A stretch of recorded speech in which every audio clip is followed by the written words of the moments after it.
Okay, ladies and gentlemen, I heard so many pastors, preachers in YouTube. They are defending about Jesus being crucified. But what I have not heard, or maybe I have not find out, is that the pastors or the preachers like David Wood, Nabil Qureshi, the rest in peace, dead already, or Dr. White, or whoever, talking about John 16:12. John 16. Because let me ask you a simple question. Christian, what will happen to you after you die? Okay? The most simple answer I had gathered was that when they die, since the Jesus already paid for their sins, and then they go to heaven, straight away go to heaven without judgment, which Jesus said all will be judged according to your works. But according to these people, most probably they are the Paulinians, who believe that after you die, you are saved and you go straight to heaven, and in heaven you will be turned into angels. Angels. You know what angels do according to Islamic tradition? Angels don't eat, angels don't drink. That means you will be debarred from food and beverages. And according to them also, in heaven there is no marriage, so there is no sex in heaven, because they accuse the Islamic heaven is a war a war kingdom where you have 72 virgins for you to entertain, for eternity.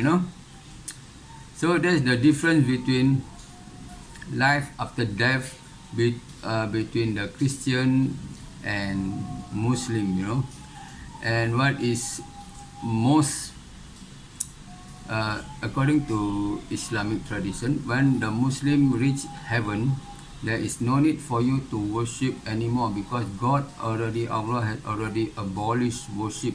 No more worship in heaven, because that's why I commanded you to pray, worship five times a day, do charity, do fasting, do all the good deeds that you are supposed to do, because all these will be your credentials to enter the 7 levels of heaven. But according to the Christian heaven, they will become angels, and all they do for eternity is to worship Jesus. Because according to one I saw, they will worship the Father and the Son in heaven. So when you reach heaven for eternity, all you do is worship. But while you are on earth, you never worship the Father. So maybe that's your retribution, because Jesus saved your life, right? So in heaven, you are to pay back by worshiping Him. That is your sign that of your gratitude. But really, I never come across pastor or preachers who will preach about John 16. Okay, let me quote you. Start with I will only cover John 16:12 to John 16:15, 12 to 1:5, because I think this verse actually referring to Muhammad. This verse, because Jesus was saying Muhammad will come in through this verse. Okay, John 16:12. Why did Jesus say, I have yet many things to say unto you, but you cannot bear them now? Then according to the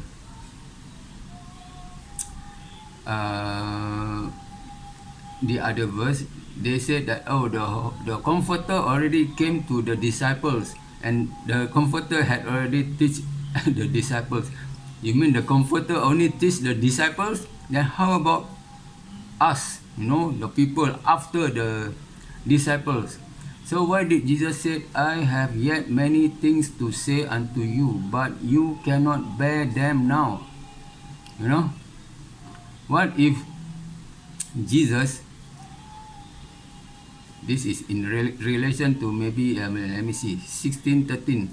Howbeit, when he, the Spirit of truth, is come, he will guide you into all truth, for he shall not speak of himself, but whatsoever he shall hear, that shall he speak, and he will show you things to come. You see, did Paul came as the Spirit of truth? Did Paul came to show you all the things to come? What are all the things? You mean Paul told you that when you die, you will become angels, and when you are in heaven, there's no sex, no food for you. All you do is worship Jesus. Is that all? Is that all things that Paul can tell you? Okay. So basically, Jesus was saying, what if I were to tell you that the Spirit of truth is an Arab? Okay? Not your brethren, not the Jews. What do you think the disciples will react? How do you think the disciples will react? That's why Jesus said, I have yet many things to say unto you, but you cannot bear them now, you know. That means what? Maybe after Jesus left, you can bear, or after the death of the disciple. Okay, so this one, I believe Jesus was trying to tell them about the impossible, the mission impossible, the event of Muhammad, you know, because the Spirit of truth is, who is the Spirit of truth? Of course, the Christian will argue, no, this is Spirit, you know. That means the Holy Spirit will come, because Holy Spirit is the truth. So who is Holy Spirit? Is it Gabriel? Now you say, is Gabriel? Correct, it's Gabriel. Gabriel is the Spirit of truth. So who did Gabriel talk to to convey the message? So the Gabriel have to choose somebody, right? Correct. So Gabriel came. Okay, let's just take it into your context that the Spirit of truth is Gabriel. So Gabriel came and told who in the cave? That's why Gabriel grabbed hold of Muhammad and told him to recite in the name of Yahweh. Okay? Muhammad, recite in the name of Yahweh. Yahweh means the Lord. Okay, come on. Then Muhammad say, what am I supposed to recite? Because I am unlearned, I'm illiterate, I cannot recite. Then the Gabriel, the Spirit of truth, said, oh, recite in the name of thy Lord. What am I supposed to recite? Yeah. So that was how the Spirit of truth, which is according to your context is Gabriel, came down to Muhammad. Okay, correct. So what are the things that Muhammad had shown us? What are the things that Muhammad told us? You see, in Christianity, there's no such thing as when you die, the two angels will come and ask you questions, no? Okay, now this is where I want to tell you about life in the hereafter, because Muhammad told us in great details about life in the hereafter. That's why Jesus said he will show you things to come, you know. Okay, let me just go through the verses first before I touch on the life in the hereafter in great details according to the Spirit of truth, according to Gabriel, as Gabriel told to Muhammad, you know. In John 16:14, he shall glorify me, for he shall receive of mine and shall show it unto you. What does it mean? You mean glorify means what? What's the meaning of glorify? That means what? Muhammad worship Jesus? No. Muhammad was saying Jesus was a powerful prophet of God and then he was not crucified. That's why he said, glorify me. Because how can a prophet of God be crucified, you know? Some more, Jesus is the spirit of Allah, you know? Like Allah's body, you know? Then how can the body can be killed by human being? That's why the Prophet Muhammad said Jesus was not crucified. Yeah. And the last one, 16:15.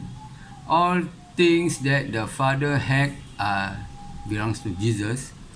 Therefore said I that he, who's the he? Is he the Father or the Muhammad or the Spirit of Truth? The Spirit of Truth will take everything from Jesus.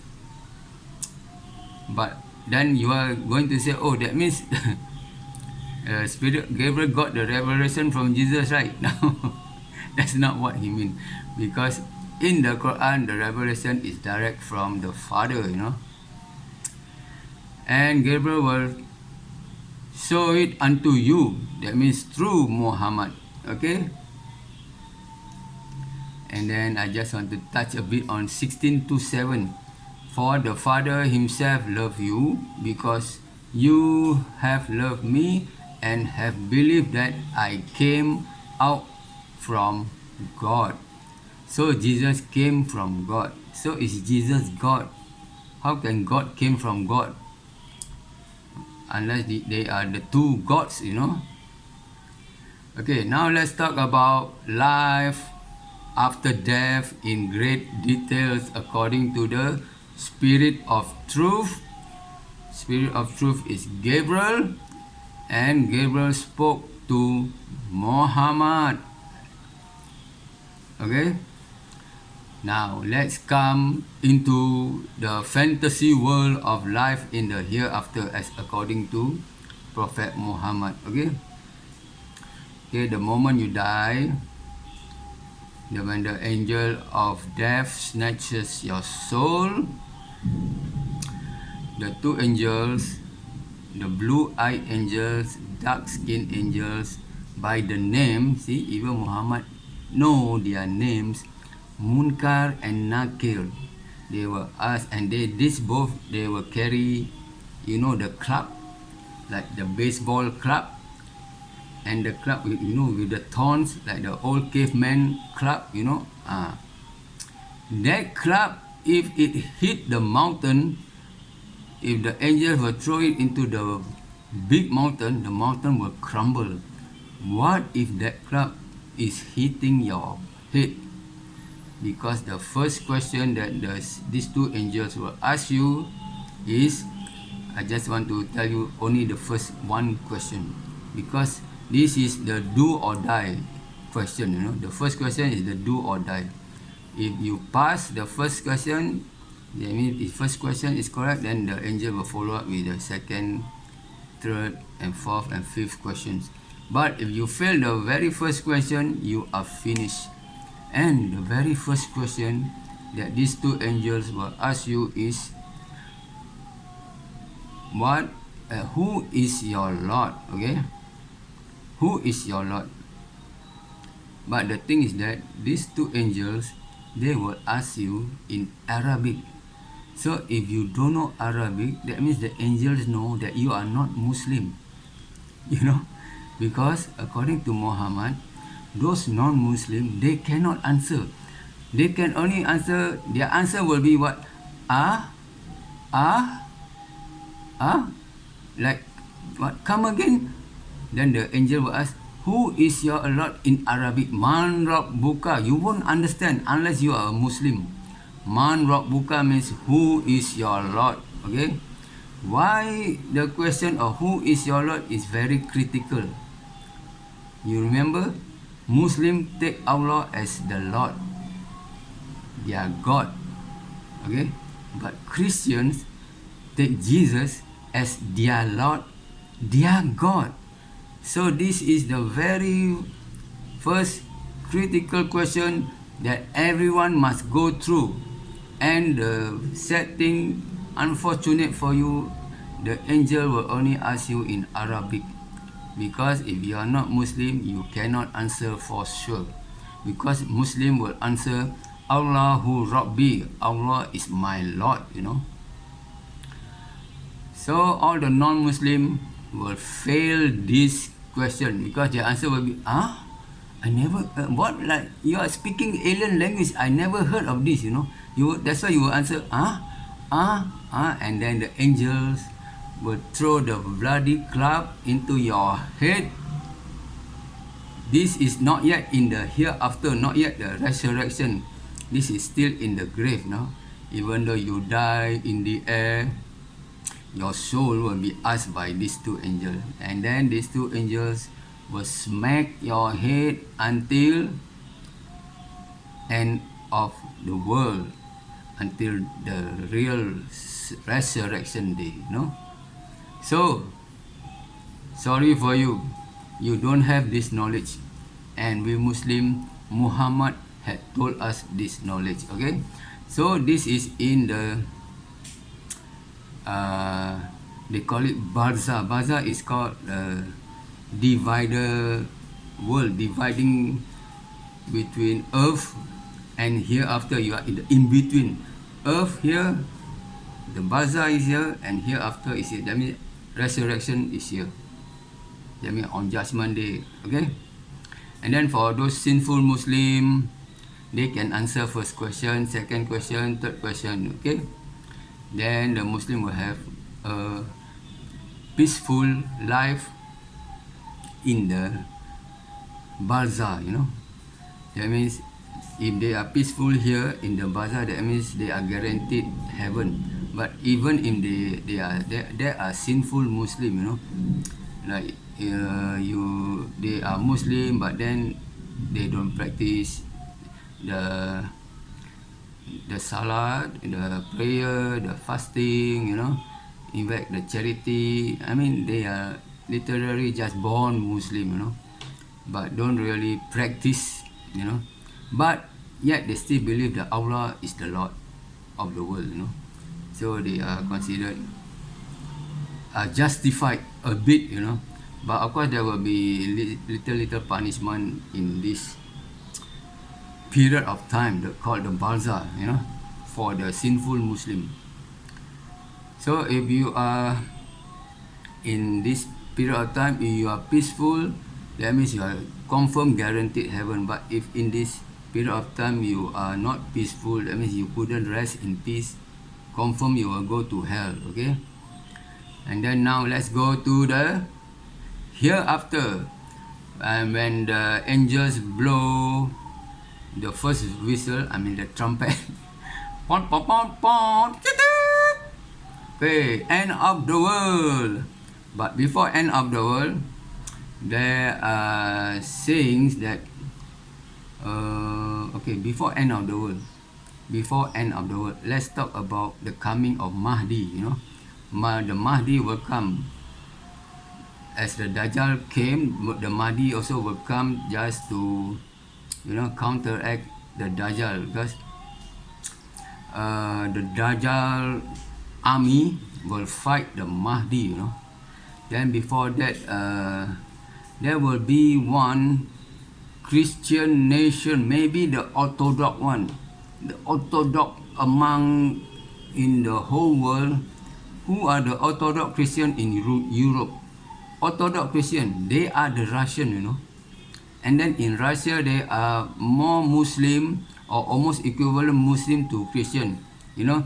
So the Russia will combine with the Orthodox Christian of Russia, will combine with the Mahdi army to fight the Dajjal, you know. Not fight the Dajjal, they will fight an enemy. The enemy is most probably is Israel, you know. Israel and USA, you know. Israel and USA. And the good news is that because the Russia have a latest, most powerful anti, you know, they have the weapon that can disrupt the internet, you know, all those electrical things, you know.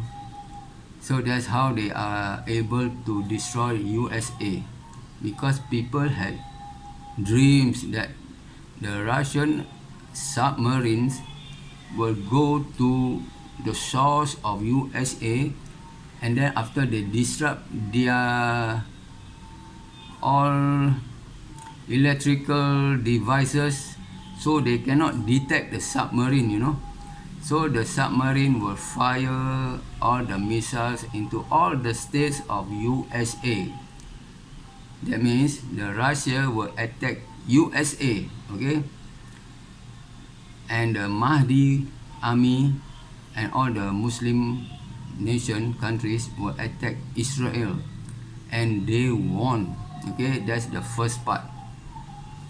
These are narrations by Prophet Muhammad, but the in details Russia and USA is not given, you know. But we know in future it will be Russia and USA, and the Imam Mahdi army, the Muslim countries, the Arab versus Israel, you know. After we have defeated Israel and USA, remember Russia is still Christian Orthodox at large, you know. Then the army of Mahdi and the Russian army, they will start to quarrel, you know, because according to them it is the cross. According to the Christian Orthodox Christian Russia, it is the cross that won the battle. Then Mahdi say, no, it is Allah who gave us the victory. But then after those dispute, now the Arab army will face the rest of the world, including China, India. Is North Korea coming or Japanese coming? No, but it will be those Christian nation of Europe.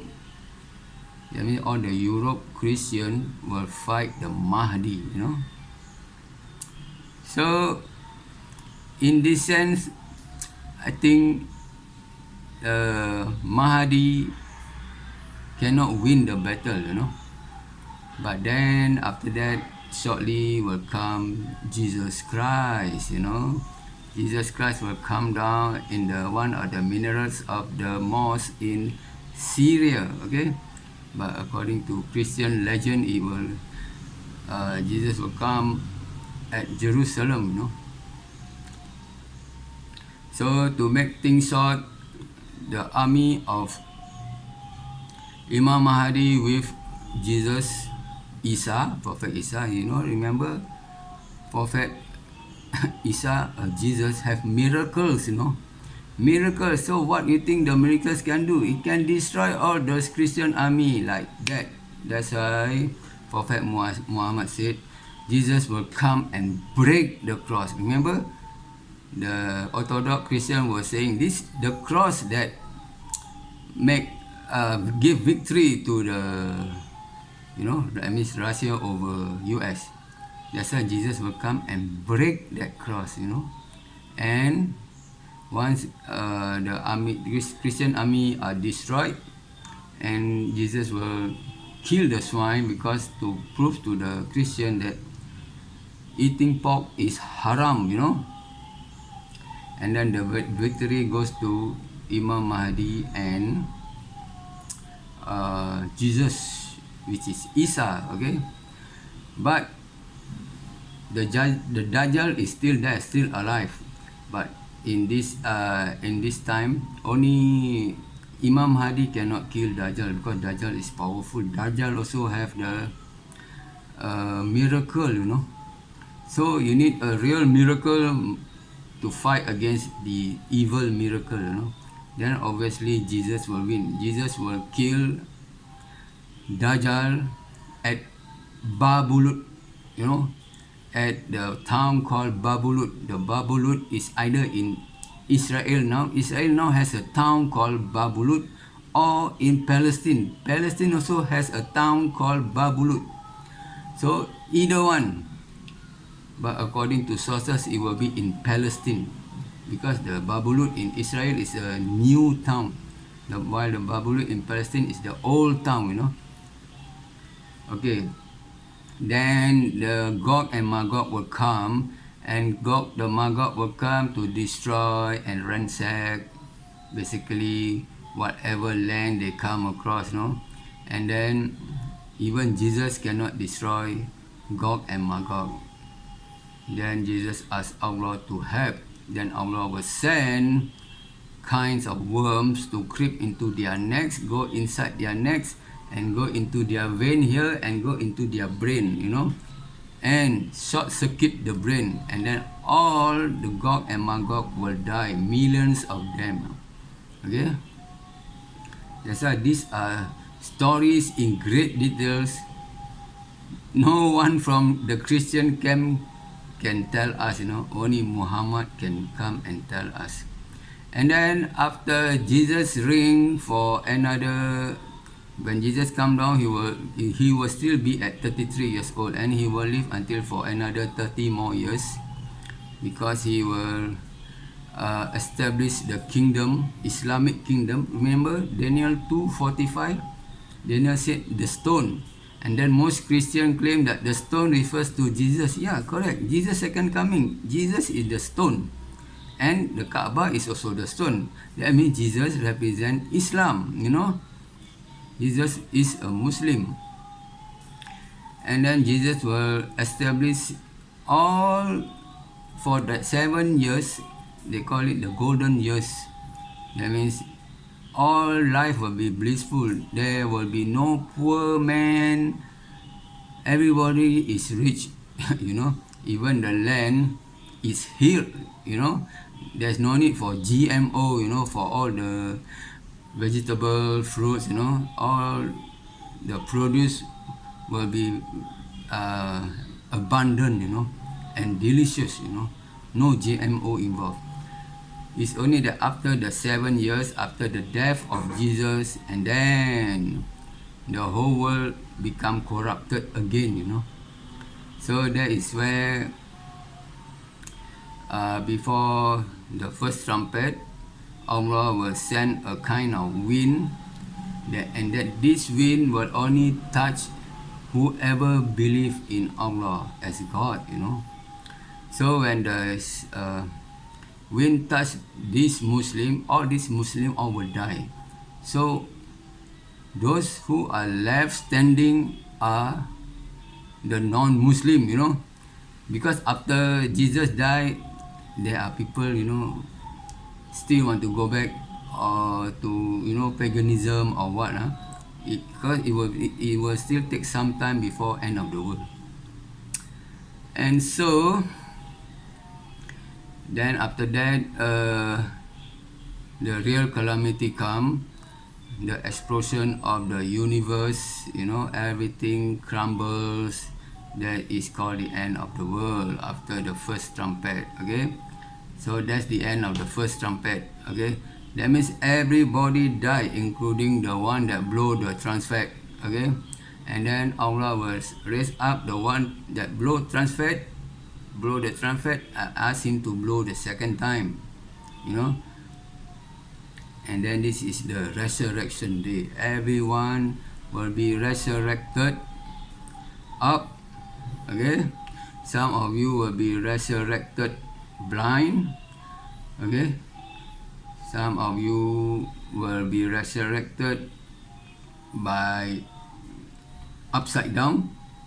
That means you will walk to the area of judgment, which is at Syria, using your head, you know, hopping, you know. If God can make you walk on legs, God also can make you walk on your head, you know. Because God can do anything, remember? Because those who walk on the head, on using their head are usually the sinners, you know. So bad news for the sinners. Okay, now everybody had gathered at the Mahshar, they call it the Mahshar, the flattened earth. Can you imagine? I just quote a simple number, 8 billion people will be there. Okay, out of 8 billion, then they will, everyone is waiting when they are going to be judged, So people will start to go to Adam, and then they will ask Adam, can you please ask God to proceed with the judgment? And then Adam said, no, because I am sinful, I have sinned, And then Adam said, can you go to other prophet? Then they will go to Abraham. Abraham also said, I have sinned because I lie to Nimrod, because lying is still a sin, So everybody were afraid. So everybody were after Abraham. They go to Moses. Moses said, no, go to Jesus. Jesus said, no, go to Muhammad. Ask Muhammad. Because as we know, Muhammad is the seal of the prophets. He's like the king of kings, among the prophet. He was like the sultan among the prophet, okay? So Jesus, according to narration, Jesus will ask Muhammad to pray to God, Allah, to start with the judgment, okay? So Muhammad called, make supplication to Allah, please start the judgment. Okay, so Allah will start the judgment based on Prophet Muhammad request, because Prophet Muhammad is the beloved prophet of God, because among all the prophets, Muhammad had the highest good deeds, because he pray more than 5 times a day, give all his wealth to charity. Which other prophet gave all his wealth to charity? Even Jesus was a poor chap. He got no money to give to charity. So how can Jesus have a lot of grace? Don't have. Only Muhammad have all the credentials, all the credits. That's why Muhammad will ask Allah to start the judgment. And then Allah will start the judgment. And according to the narration, the first prophet that will be called up was Noah, I don't know why they call Noah first. Maybe because of the Noah prayer that is calling for the flood, he prayed to Allah to destroy the world through flood. Okay, Noah will be called up for judgment first. Okay. Then after Noah, then will be Prophet Muhammad turn, Then as you know, Prophet Muhammad have a lot of grace. Okay. Then they will proceed to the well of water, that everyone will go to after their judgment. Okay. Just to make the story short, everyone will go through judgment. After judgment, those who go to hell will receive the book from his left hand. Those who go to heaven will receive the book by his right hand. So only those who receive the book from his right hand will have the chance to drink the water. And after you drink the water, you have to go to what they call it, the Siratul Mustaqim, the bridge over the hellfire. Everyone have to go through, whether you are going to heaven or you are going to hell. Of course, the one that goes to hell, halfway go walking there, they will drop to the hell automatically, But those who go to heaven, they will feel the heat of the fire, Then how fast you go through the Siratul Mustaqim depends on how good is your deed, Those with a very good deed will travel through in split second, and then the distance from judgment place to heaven will take around 500 years. Okay, so how fast you can travel there depends on how good is your deed. Okay, and yeah, so Prophet Muhammad will be the first to reach at the gate of heaven, But even though he was the first one to reach the gate of heaven, he refused to go in because he want to see his Umar, behind. Want to see, who's coming, like curious, you want to see who's next, okay. And then once they all have gathered at the gate of heaven, then of course Muhammad will be the first one to enter. And now I'm talking about life in heaven. In heaven you will have mansions, and 72 virgins and 10,000 servants. 10,000 servants. Can you imagine 10,000 servants? Why so many? Why so many 10,000 servants? That means the mansion can fit 10,000 people, Just 10,000. Imagine just if there's a room for the servants, that means one servant, one room. That means there are 10,000 rooms in that mansion. Can you imagine how big is the mansion? It is very big, okay? So this is the life in heaven, that you will have good food, good beverages, and then the best part is that you will not feel tired, because God will take out fatigue from you, because you are now in spirit form, You are a human but in spirit form. That means, as you know, spirit don't sleep, Spirit don't feel tired. But whatever you eat, whatever you drink, you won't go to urine or pass motion, All the things that you drink and you eat will become your, they call it what? Your perspiration. And the perspiration will smell nicer than the nicest flower that you can imagine, will smell beautiful, And then in heaven, you get to enjoy life, you get to enjoy the 72 virgins, Why Allah provides 72 virgins? Can you imagine now life on earth? The Catholic priests are raping kids. They are raping kids, Why? They refuse to marry and yet they want to rape kids. You see, because the God that created us, He knows what man wants. Because God said, go and multiply. That means God has insert the powerhouse in man to do this kind of thing, which is a natural thing, Then of course the hypocrite Christian will say, oh no, this is boredom in heaven, We don't need sex. We don't need sex. Then did you ever masturbate in the first place? Tell me. So this is the beautiful life in heaven, okay? Which will be forever and ever and ever and ever, and then you get to eat whatever you want, You won't feel tired.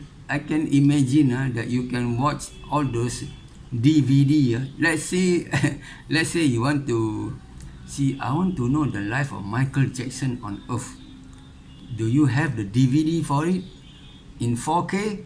Of course, everything is recorded, So that's how you spend life in eternity. You want to watch every celebrity live on TV, big screen, That's how we spend time in heaven, And you don't even need to sleep because you don't feel tired. Some more what? And then you will get to have everything that you want. You want aeroplane, you can buy aeroplane, whatever that you want, But of course the main vehicle will be horse, Horse with wing, Pegasus, Pegasus. You can fly here, fly there, Instead of like taking helicopter, Pegasus is nicer, Okay, that's about life in heaven, which is for eternity, blissful life, I hope I covered enough in heaven. Then how about life in hell? Hell is, you don't want to be there in hell, okay? Prophet Muhammad said that the lightest sentence in hell will be his own uncle, the one that raised him up, Abu Muttalib, right? Do you know what is Abu Muttalib punishment? His punishment is he have to wear the sandal made out of fire. Just the sandal only. And then Abu Muttalib will say, oh, this is the most dreaded punishment in hell. He haven't seen the other punishment in hell, but everybody will be burned from head to toe, you know. But there are some Muslim who certain parts of the body will not be burned because of the ablution, you know. But they are still sinful, you know.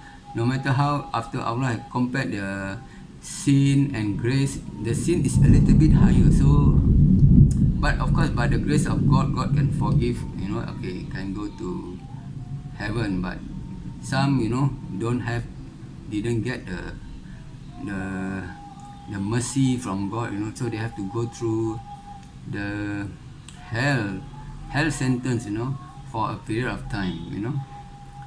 That period of time is not 1 day, 2 day, you know. According to some, it will be like 1 million years. Of course, at that time, it will be no more time period, but we just give you the estimate, you know, of the time that it will spend in hell, you know. And then the good thing is that if you had known some Muslim, pious Muslim, they can redeem you from hell, you know, provided they have to ask Allah for the permission, you know. Let's say but this only refers to the Muslim, because the non-Muslim will stay there forever. The Muslim cannot redeem. Oh, I know John Travolta, he's my idol, so I want to redeem him from hell. No, cannot. You can only redeem another Muslim, you know. You cannot redeem the one who take Jesus as Lord and God, you know. Cannot. Or other gods, Rama, Vishnu, Krishna, you know, or Buddha, or whatever. So the Muslim in hell will have the chance to go to heaven after punishment, you know. A lot of punishment in heaven, punishment in hell. A lot of assaultment depending on your sin, you know. So maybe if you steal, you'll be cut off over and over again. If you tell lies, you will cut your own mouth, you know, using the sickle, you know, cutting here right to your throat, and you cut, and then the whole thing will recover again, and then you cut again, over and over again, for who knows when. For non-Muslim, it will be forever. But for Muslim, you will be redeemed after certain punishment. So that was how the Spirit of Truth had told Muhammad about things to come. Okay? And he shall show it unto you in great details. For Prophet Muhammad had come and showed us in great details about things to come. So that's about it I want to cover in John 16:12 to 16:15, that Prophet Muhammad indeed, through the Spirit of Truth, Gabriel had told us things in great details. Okay, thank you very much.